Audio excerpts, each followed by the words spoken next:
Hello guys.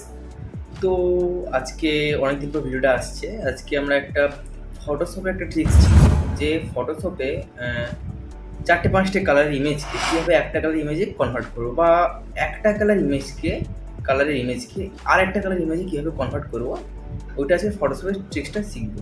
তো চলো আজকে ভিডিও স্টার্ট করা যাক। চলো স্ক্রিনে যাওয়া যাক।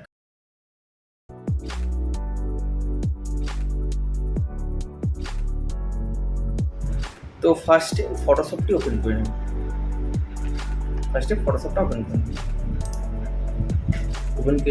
ওপেন করার পর এখানে যে কোনো একটা ইমেজকে তুলছি, ঠিক আছে? তো আমার কি ইমেজ ইনস্টল করা আছে দেখছি, এই ইমেজটাকে তুলছি, ঠিক আছে? ওপেন করলাম।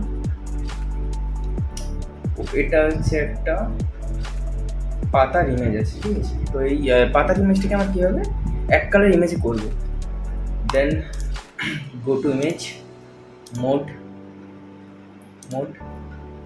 Greyscale discard.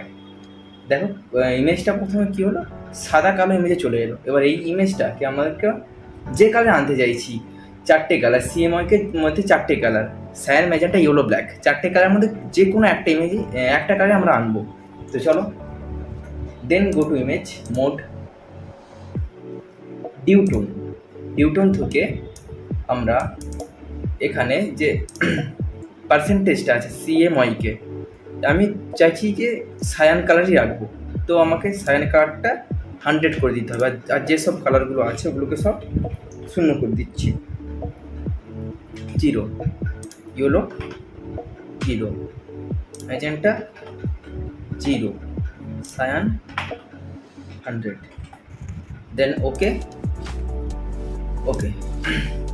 এখন এই পুরো পাতার ইমেজটা ছিল সবুজ কালারে, আমরা আনলাম সায়ান কালারে।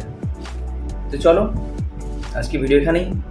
এই সব ফটোশপ ট্রিক্স সব আসবে আস্তে আস্তে চ্যানেলে। ফটোশপ, কোরেলড্র, ইলাস্ট্রেটর, ইনডিজাইন সকলের ট্রিক্স আসবে। চলো আজকে ভিডিও এখানেই শেষ করছি।